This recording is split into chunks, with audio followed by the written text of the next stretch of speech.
오늘 저녁에도 오신 여러분들을 주님의 이름으로 환영합니다. 오늘도 느헤미야 9장을 살펴보겠습니다. 지금 9장의 내용이 굉장히 길지요.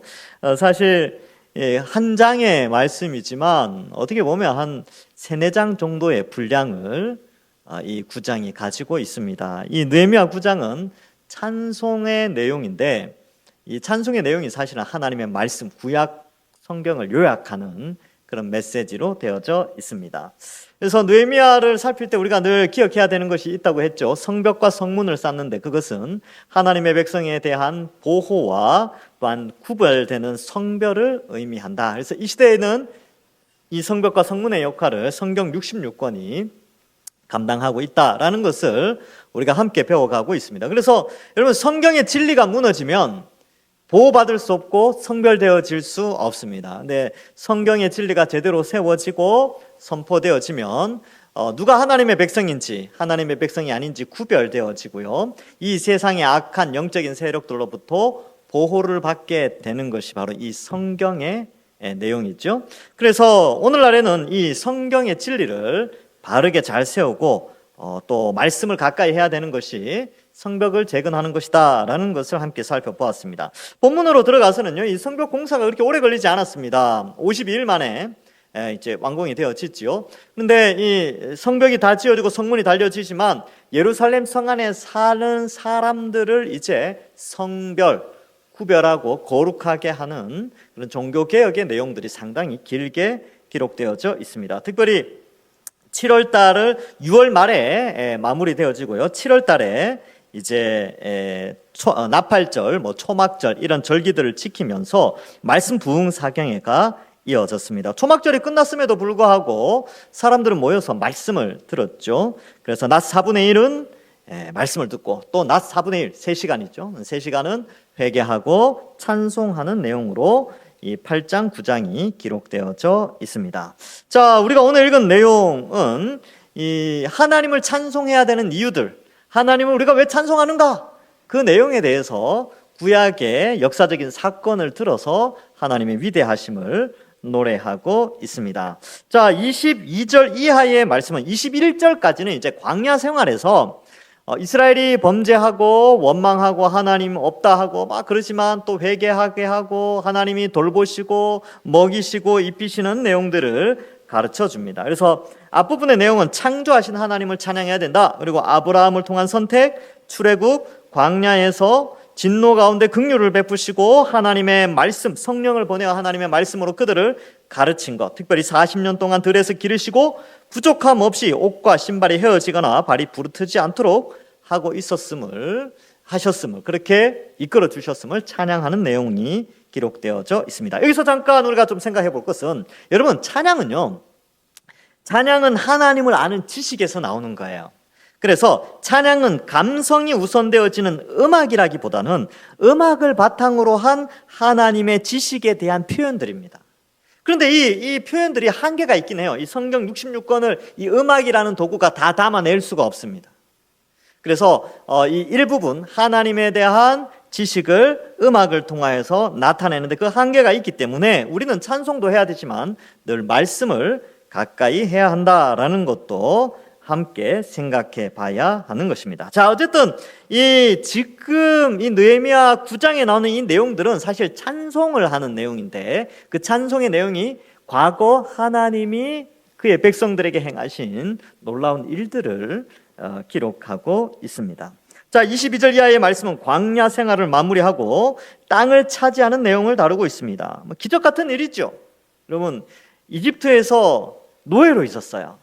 군사로 있었던 게 아닙니다. 노예 생활하던 사람들이 40년 동안 있고요, 이 광야에서 40년 살고 40년 동안 군사 훈련을 제대로 했겠습니까? 그런데 그들이 이제 나라를 차지하게 되는 그러한 내용으로 되어져 있습니다. 여러분, 가나안 땅은 이미 도시국가의 형태로 영역을 이제 확보하고 있었고, 도시국가라는 것은 이 성을 건축하여서 방어체계를 갖추고 있는 그런 국가예요. 그런데 이스라엘 백성들은 40년 광야 생활을 했어요.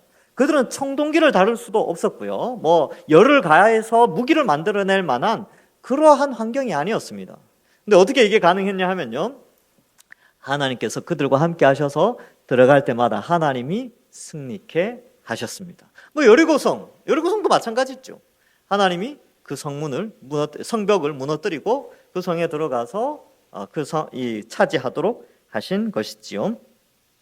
이처럼 하나님이 그 땅을 허락해 주신 것입니다. 그래서 22절에 보면 나라들과 족속들을 그들에게 각각 나누어 주심에 그들이 시혼의 땅 곧 헤스본 왕의 땅과 바산 왕 옥의 땅을 차지하게 하였다라고 되는데, 제가 이제 지도를 좀 준비해 봤습니다. 여기 나오는 22절에 나오는 시온의 땅 곧 헤스본 왕의 땅 이렇게 되는데, 화면에 보시면 여기 이제 나오죠. 예. 자, 여기 보시면 이렇게 되어져 있습니다. 여기 시혼을 물리친 야하스라는 지역에서 시혼을 물리치죠. 근데 여기 헤스본 왕이라고 돼 있어요. 헤스본 왕.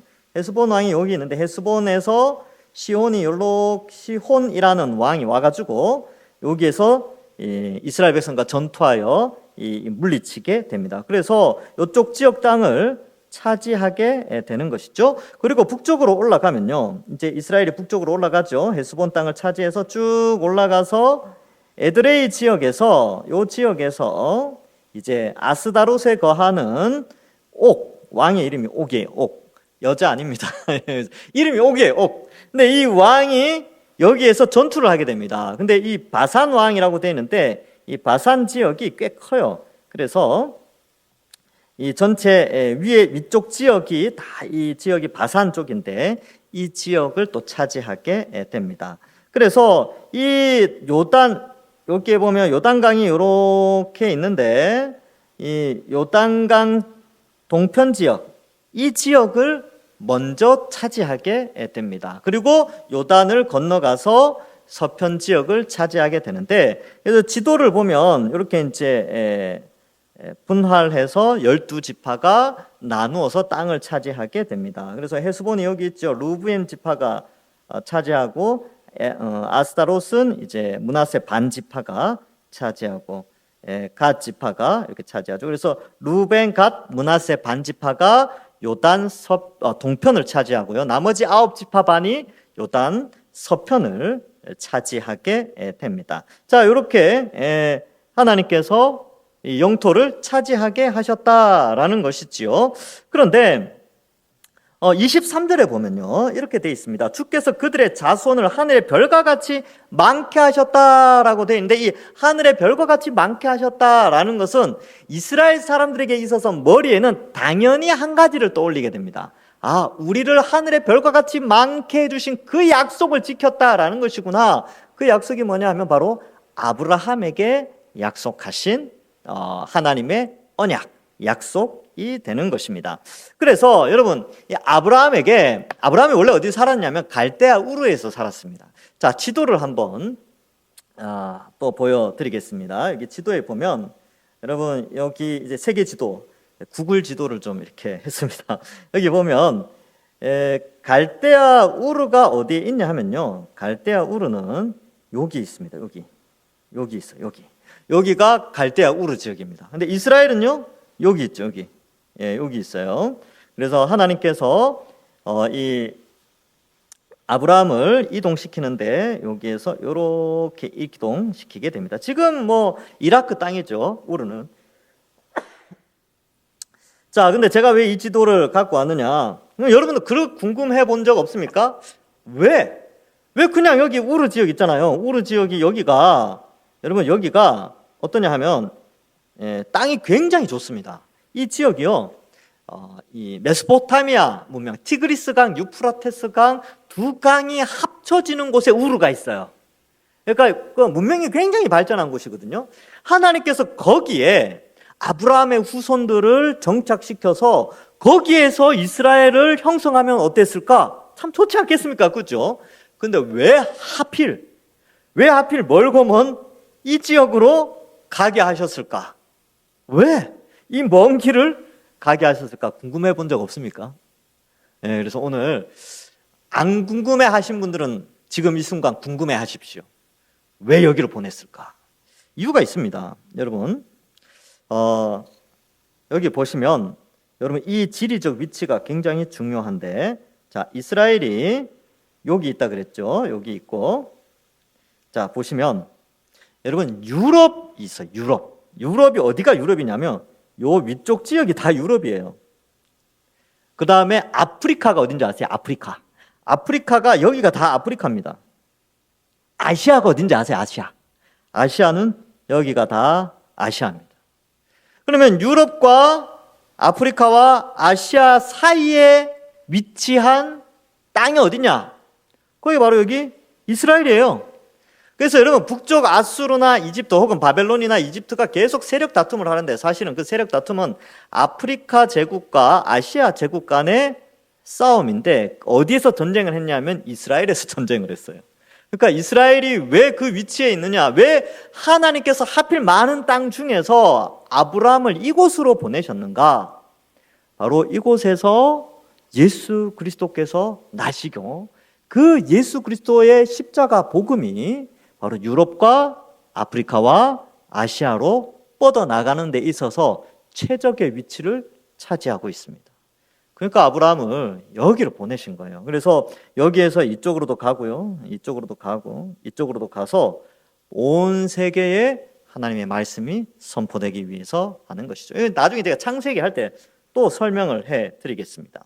자, 그래서 화면을 바꿔주시고요.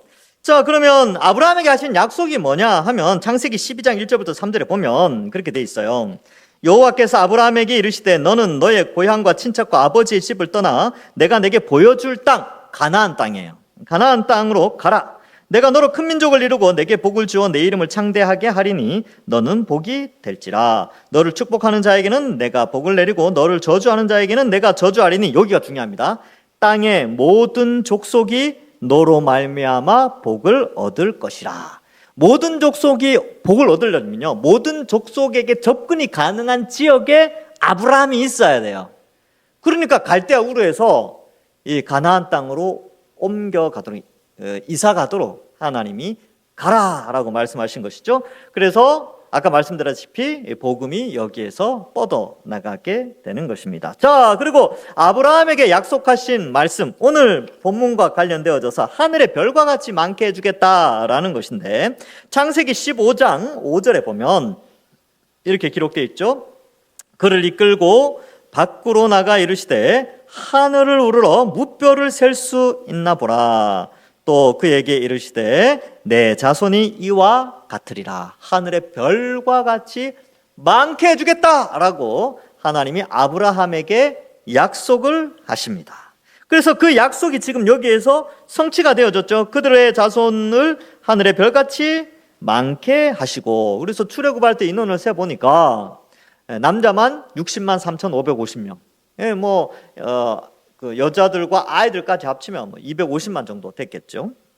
엄청난 숫자가 됩니다. 그래서 창세기 15장 13절에는 여호와께서 아브라함에게 이르시되 너는 반드시 알라. 내 자손이 이방에서 객이 되어 그들을 섬기겠고 그들은 400년 동안 내 자손을 괴롭히리니. 이제 이집트에서 노예 생활할 때죠.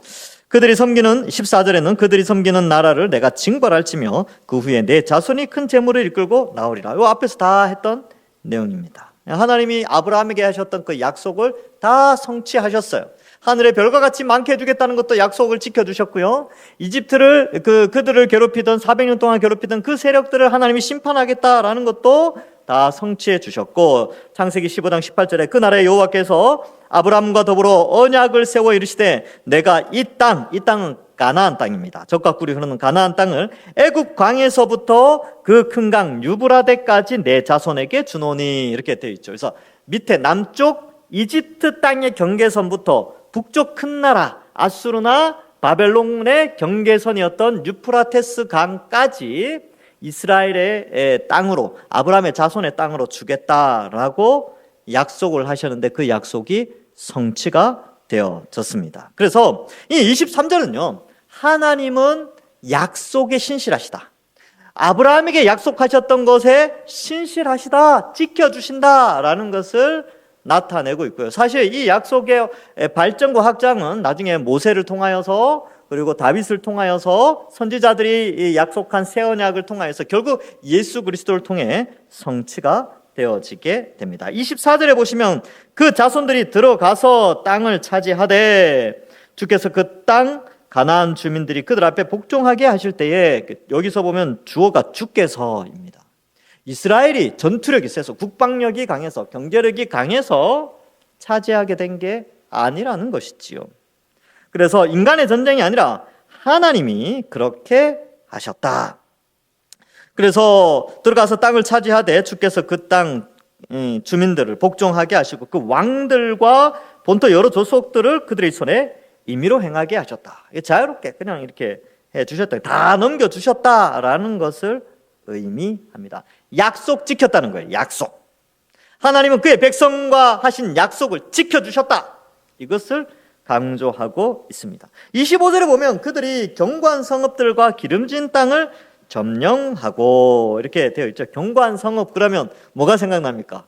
여리고 아닙니까? 여리고 이제 뭐 엄청나게 이 최근에는 이제 고고학이 조금 이제 더 많이 발전하면서 새로운 도시들이 많이 발견되면서 이 여리고의 그런 게 좀 많이 약화되긴 했는데, 어쨌든 여리고를 처음 발견했던 고고학자들이 깜짝 놀랐던 것이 여리고 성벽의 두께 때문에 놀랐어요. 너무나 두꺼웠어요.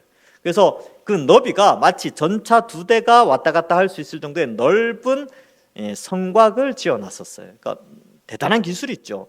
그 옛날 그때, 그죠? 근데 그것이 발굴되어졌습니다. 지금은 뭐 또 다른 그 터키 지역에 노아 홍수 전에 있었던 그런 문명들이 조금씩 발견되고 있는데, 그러한 것들에 비해서 하여튼 이 여리고가 굉장히 견고한, 그런 건축학적으로 고고학적으로 봤을 때 굉장히 견고한 성읍을 가지고 있었습니다. 근데 어때요? 하나님이 그냥 이기게 해주셨어요. 난공불락의 성을 점령하게 해주신 것이죠. 우리가 기름진 땅이라는 표현을 쓰고 있죠. 그래서 그들은 광야의 길을 걸었어요. 광야의 길을 걷고 하늘의 만나를 기다리다가 우와, 가나안 땅에 들어가니까 녹지가 쫙 펼쳐져 있는 거예요. 그리고 뭐 젖과 꿀이 흐르는데 뭐 대추의 아자 열매나, 지금은 이제 파인애플 농장들도 많아요. 그런 것들이 막 있으니까 눈이 휙 돌아가지 않겠습니까? 너무나 땅이 좋은 거죠. 그런데 하나님이 공짜로, 왜? 약속하셨으니까 공짜로 주셨어요. 왜요? 왜 주셨는지 아세요? 메시아가, 예수님이 오셔야 되니까, 그 땅에서 복음이 전파돼야 되니까 그들에게 그 땅을 약속하신 것입니다. 자, 그래서 들어가게 하셨는데 아름다운 물건이 가득한 집을 주셨다. 25절에 그렇게 돼 있죠. 모든 아름다운 물건이 가득한 집. 여러분, 이 물건과 집은요, 돈을 지불하고 사야 됩니다. 맞죠? 근데 하나님이 거저 주셨어요.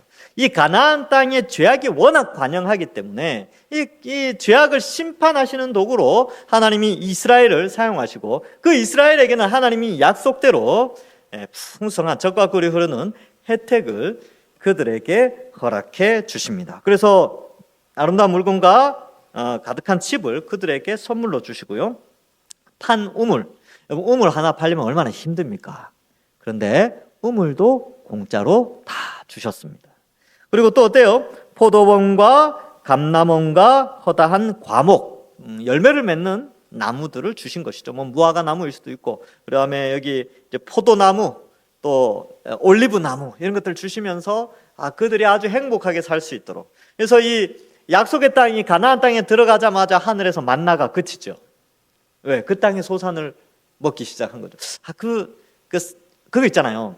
여러분, 40년 동안 만나만 먹었다니까요. 근데 40년 만에 포도나무 열매를 먹었어요. 평생 못 먹던 것을 안 먹어본 거죠. 그 다음에 40년 만에 무화과 열매를 먹는 거예요. 어떤 젊은 사람들은 평생 못 먹어본 걸 처음 먹어보는 거죠. 얼마나 행복했을까요? 그리고 얼마나 기뻤을까요? 여러분, 우리가 하나님이 약속하신 땅 있잖아요. 하나님이 약속하신 예수 그리스도의 재림으로 완성될 새하늘과 새 땅에서 먹을 거, 무슨 맛일까요?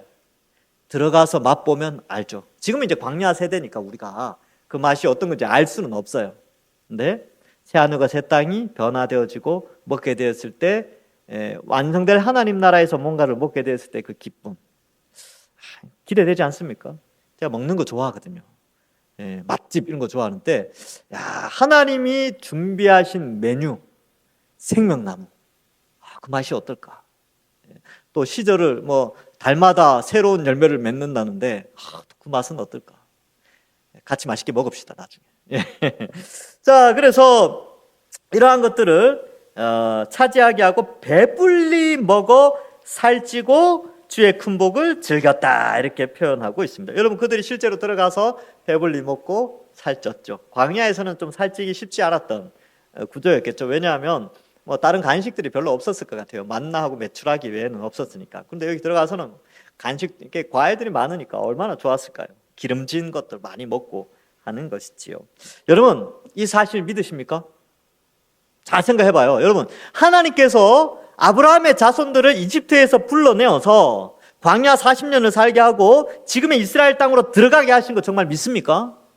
믿으신다면 이제 우리를 이 죄악이 간영한 이 애국과 같은 세상에서 예수 그리스도의 십자가 형벌 대속의 은혜로 우리를 불러내어 주셔서 광야와 같은 인생을 살고 우리에게 약속하신 젖과 꿀이 흐르는 영원한 젖과 꿀이 흐르는 완성될 하나님 나라, 그곳에서는 영원히 죽지 않고 쇠하지 않고 아프지 않은 몸으로 또한 영원히 복을 누리며 기뻐하는 그 땅을, 그 새하늘과 새 땅을 약속하신 것을 믿고 우리는 살아갈 수 있는 것입니다. 이 과거의 이 약속, 이 언약을 지키신 하나님이 예수 그리스도를 통하여서 약속하신 새 언약을 반드시 성취하고 완성하실 것이라는 것을 믿는 믿음이 우리에게 또 요구되어진다는 것입니다. 광야 세대 가운데 의심하는 자들은 약속의 땅에 못 들어갔죠. 그러나 그것을 믿었던 여호수아와 갈렙은 들어가게 됩니다. 우리도 마찬가지입니다. 여러분 우리가 예수 그리스도의 재림을 통하여 새 하늘과 새 땅이 이 땅에 임할 것이라는 것을 믿는 자만이 그 땅을 누릴 수 있습니다. 그것을 믿는 거죠. 그러면 그 땅을 믿으려면요, 이 세상에 눈에 보이는 것에 압도되면 안 돼요. 이 세상에 눈에 보이는 것들은 잠시 있다가 사라지는 거예요. 인류의 역사가 그렇게 길지 않습니다. 그리고 다시 한번 리셋되는 것이죠. 노아 홍수 때 한번 리셋이 됐죠. 지구 환경이. 나중에 주님의 재림으로 이 지구는 다시 한번 리셋 되어지는 것입니다. 새하늘과 새 땅이 형성되는 것이죠. 이사야 65장 17절에 이런 말씀이 나옵니다. 보라, 내가 새하늘과 새 땅을 창조하나니 이전 것은 기억되거나 마음에 생각나지 아니할 것이라. 그럴 것 같아요. 이제 새하늘과 새 땅이 딱 됐을 때 영원히 산다 그랬잖아요. 그러면 영원히 살 때 여러분 이제 사는데 한 100만 년 정도 지났다. 예수님이 재림하시고 나서 100만 년이 지났어요. 그러면 내가 100만 년 전에 내가 한 90년 정도 100년 정도 살았는데 그때 생각나겠습니까? 기억 잘 안 날 것 같은데요. 저 어릴 때 생각도 안 나요. 대학생 때도 생각이 잘 안 납니다. 근데 100만 년 전 생각을 할 수 있을까요? 못 할 것 같아요. 그러니까 이전 것들은 다 지나가는 거예요. 여러분 우리가 이 땅에서 100년 막 아둥바둥 사는데 주님 오시고 새하늘과 새 땅이 완성되고 거기서 살면요 기억 못해요. 할 필요도 없죠. 뭐 좋은 기억이라고 100년의 삶을 기억하겠습니까? 영생 복락을 누리고 있는데, 그죠? 그래서 새하늘과 새 땅이 임하는데 이게 구약 성경에서뿐만 아니라 신약에서도 계속 하나님은 언약, 약속의 말씀을 주십니다. 베드로후서 3장 13절에 베드로를 통하여 이렇게 말씀하시죠. 우리는 그의 약속대로 의가 있는 곳인 새하늘과 새 땅을 바라보도다. 소망한다는 것이죠. 엘피스, 소망하다라는 뜻인데 이 소망하는 거, 소망. 이게 이 세상 사람들이 대부분 소망하는 것은 현세적인 거예요. 그러니까 이 땅에서 잘 먹고 잘 살고 노후 편안하고 뭐 자식 잘 되고 뭐 이런 것들이 그들의 소망이거든요. 우리의 소망은 그게 아니라는 거예요. 우리의 머릿속과 우리의 마음속에 가득 차 있는 소망은 바로 새 하늘과 새 땅이죠. 그래서 여러분 이 땅을 살면서 때로는 억울하기도 하고 때로는 막 궁핍하기도 하고 때로는 환난을 당하기도 하고 때로는 참 비교되어져서 막 좀 마음의 상처도 입을 때도 있고 또 어떨 때는 또 뭐 할 때도 있고 막 그럴 때가 있어요. 누구나 그런 삶을 살 수 있습니다. 그러나 다시 말씀을 다시 살피고 하나님의 약속을 기억해야 됩니다. 그러나 하나님이 약속하신 새하늘과 새 땅이 있다.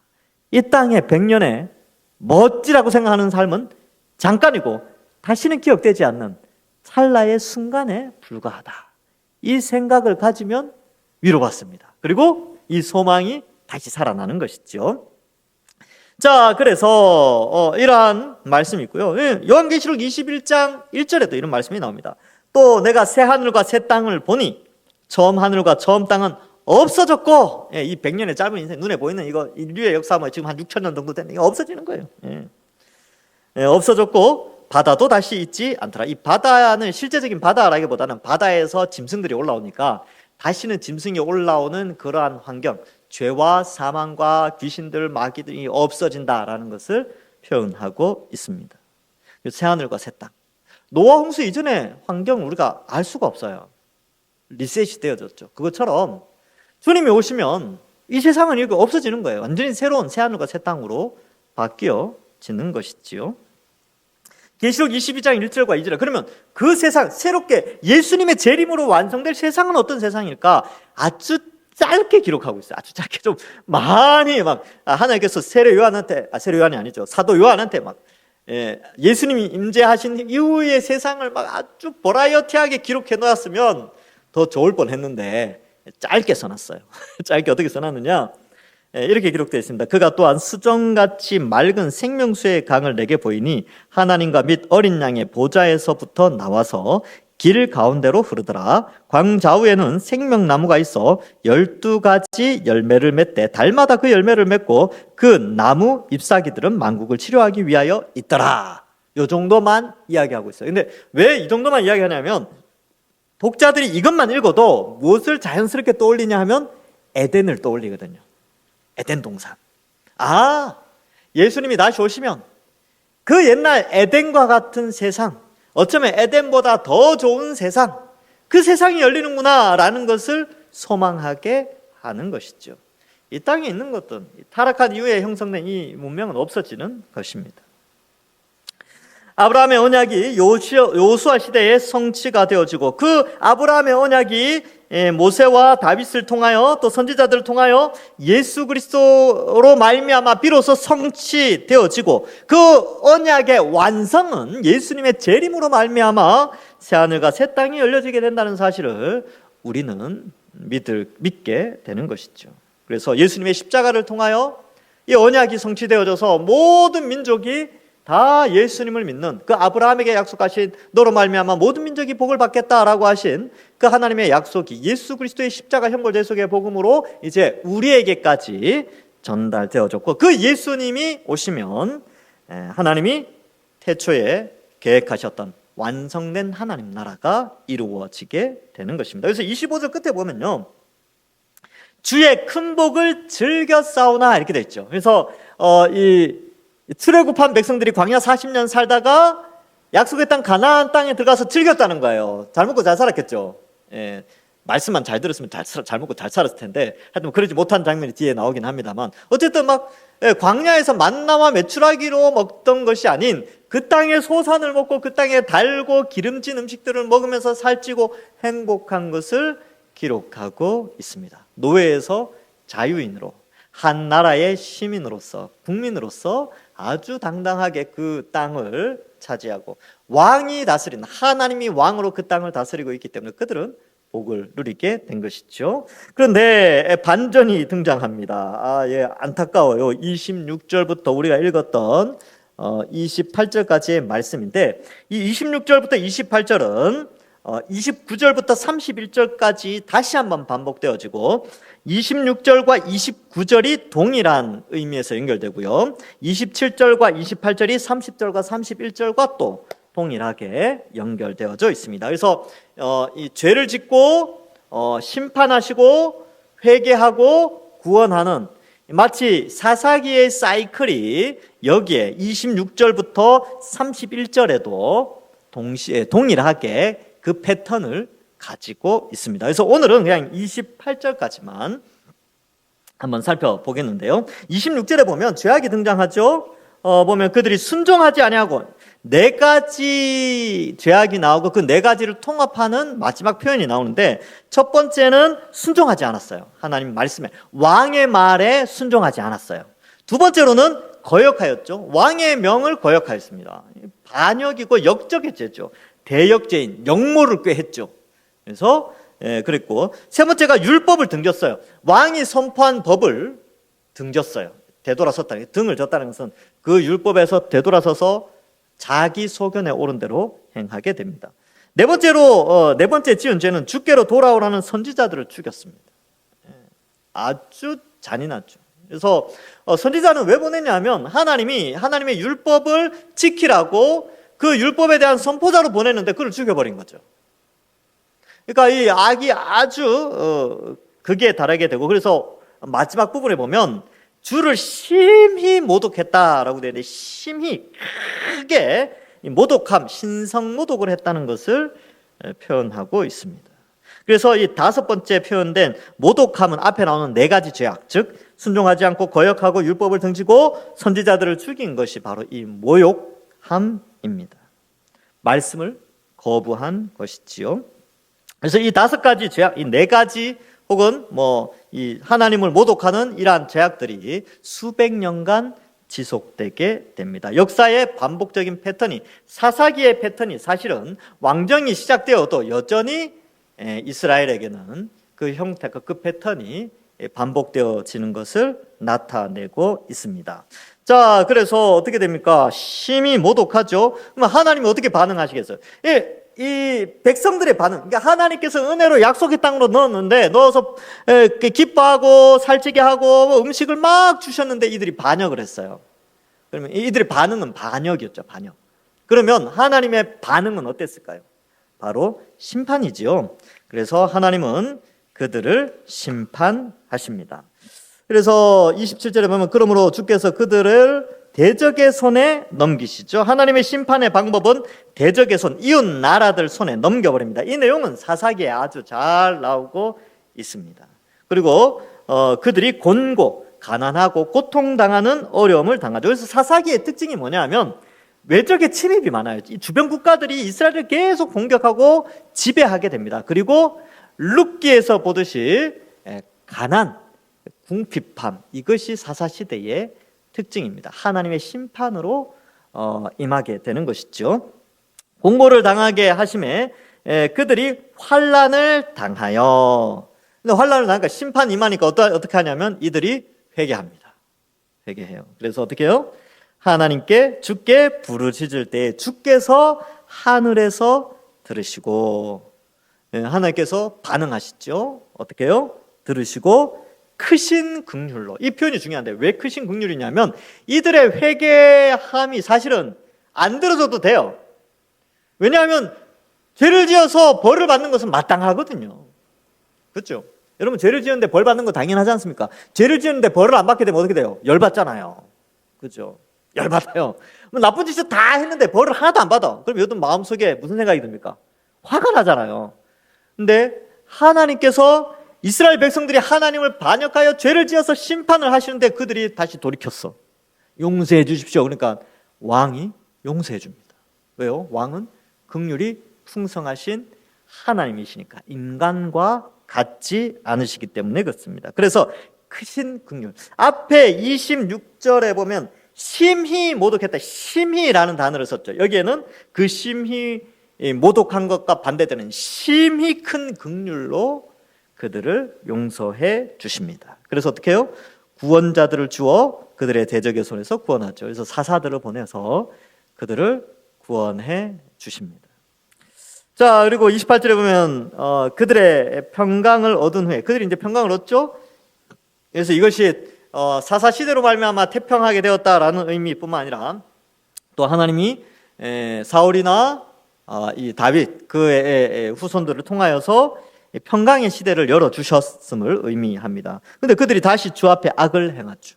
반복된 죄를 짓고 주께서 그들의 원수들의 손에 버려두시게 됩니다. 그래서 원수들의 지배를 또 당하게 되지요. 그런데 그들이 또 돌이켜요. 28절에 보면 또 돌이키니까 또 주께서 어떻게 해요?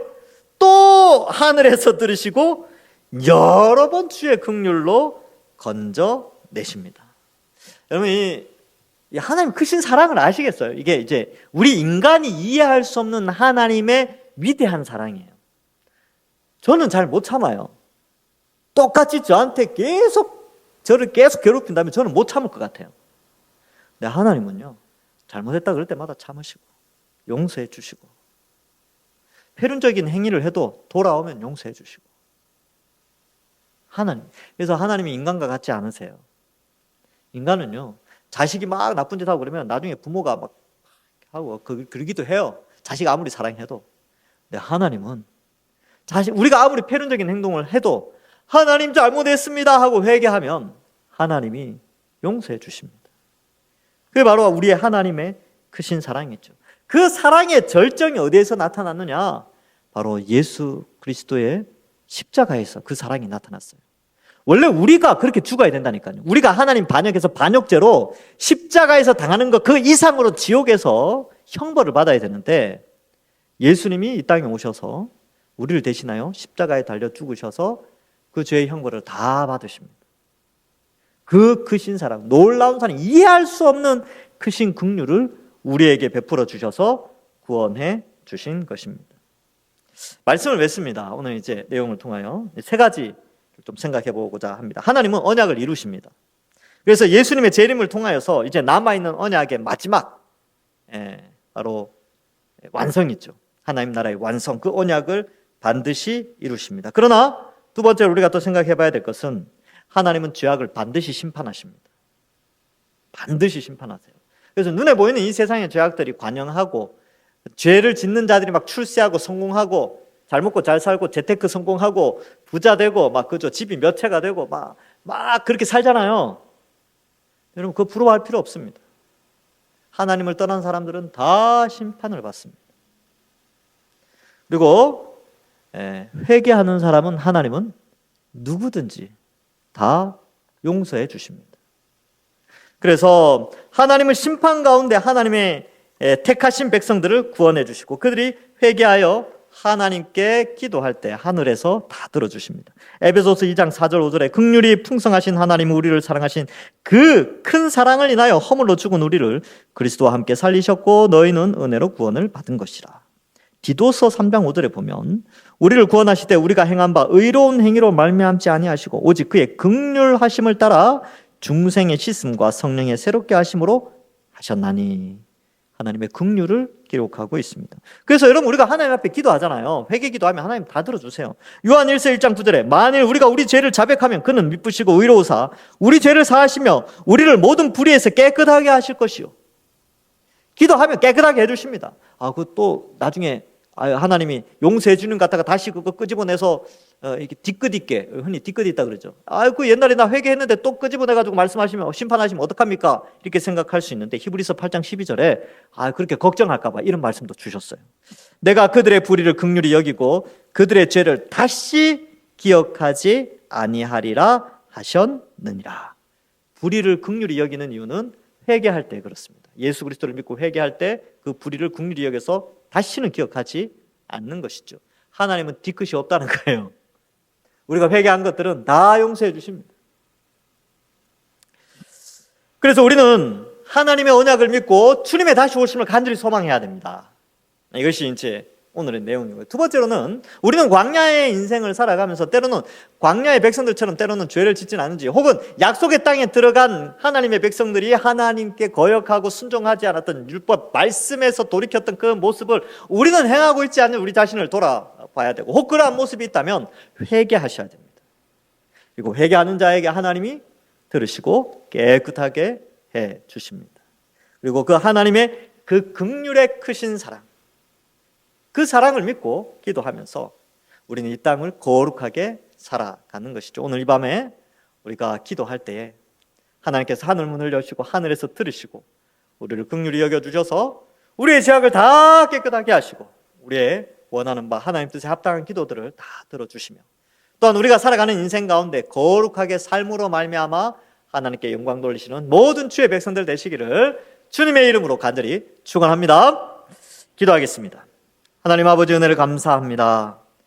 우리를 택하여 죄악이 관영한 이 애국과 같은 세상에서 예수 그리스도의 십자가 복음으로 구원해 주시고, 주님 다시 오실 때까지 광야와 같은 인생길 살아가면서 힘들고 지치더라도 매일매일 주시는 만나처럼 하나님의 말씀을 가까이 하여 거친 세상에서 믿음으로 저 천국 소망하며 예수님의 재림을 소망하며 살아가는 저희들 되게 하여 주옵소서.